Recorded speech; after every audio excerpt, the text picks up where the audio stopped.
And we just loved having Howard on. He's fun, and he took some shots at the Redskins and kind of propped up the Eagles, and we walked out of here and nobody was bothered. But our listeners really were bothered by Howard. Oh, my God. And they really wanted, I mean, we received so many tweets. When are you going to have Howard back on to talk about what happened? Well, remember, I said on Friday, I said, if the Skins do win, the first phone call we're making Monday morning's WIP. And he's a good sport. So, Howard Eskin, how are you?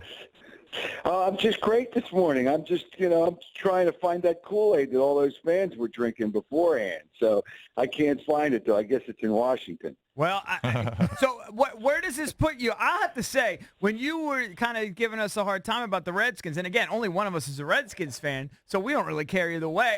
I was laughing, and I'm the Redskins fan because I tended to agree with you, but I'm starting to think maybe we're a little better than what we thought, maybe. And meanwhile, I'm starting to think maybe you guys aren't nearly as good as I thought. Have you changed it all or no? Well, I think one part of that that you just mentioned is correct. The Eagles may not be as good as I thought they were. And their defense, after the way they played, I thought they'd step it up because they really played well at the beginning of the season, and they didn't step it up. Now, let's just calm down here with the Redskins. I know they won the game.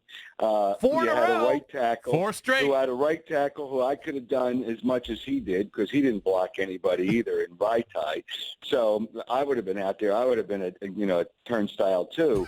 So that is part of it because Carson Wentz had no time. And I get all that, and that's part of their team. Lane Johnson is a dope for doing what he did, and he screwed up the whole team, and he screwed up their offensive line.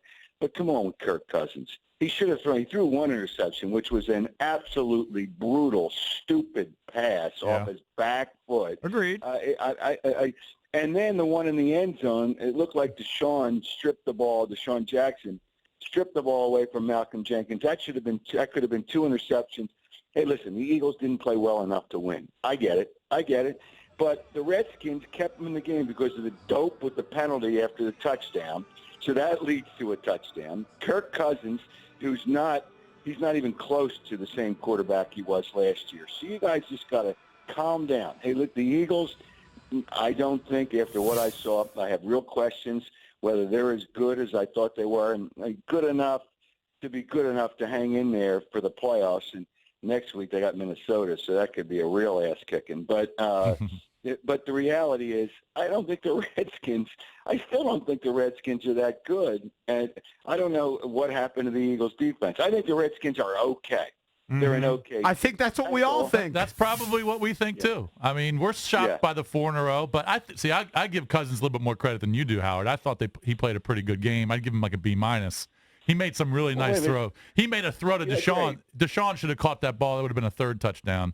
But that's great. The quarterback rating was, 77? Something. It wasn't even that good. His completion percentage wasn't that good. He made some bad passes, but everybody was open. I don't know what happened to the Eagles secondary as well. Well, part of it was there was no pressure by the Eagles front 4. And against Pittsburgh, they had gotten pressure without the blitz with their front 4, and they just couldn't do it against the Redskins, and that's part of it. And he had all kinds of time. Last year, I give all the credit in the world to Kirk Cousins. He's not N-O-T, the same quarterback as he was last year. Not. I think we'd all agree on that, Howard. But you mentioned the pressure. The Redskins have allowed 8 sacks this season. That's pretty impressive. Yes, it is. That's all right. But we'll see what happens down the line. The Redskins won the game. They were better than the Eagles, clearly. I mean, the score isn't even indicative of how big a win in terms of that game wasn't even close. I don't care if it was 7. The Redskins kept them in the game. Dominated. It wasn't even indicative of how badly the Eagles got beaten. But I'm not ready to hail to the Redskin nonsense. You Play it for him, Valdez. Hey, 4 in a row. At some point, 4 in a row, though, you have to somewhat be a believer. How about 11-5 in the last 16? Howard, you mentioned the schedule. They got the Vikings coming up at Dallas, and then the Giants on the road. Do you think at the end of the year, still got to play at Seattle? At the end of the year, will the Eagles have a winning record or a losing record? I have my questions now. Although I don't know how I don't know how they're going to beat Minnesota. Minnesota is really good. Really, they still lead the league in sacks, and they didn't even play this week. They're really good. Dallas does not play well at home. Well, I'm hoping Tony Romo plays. You know, Jerry Jones, who has the man crush on Romo, wants him to play, even though it'd be stupid for him to bring him in there. But I'm hoping Romo plays against the Eagles on that Sunday night game.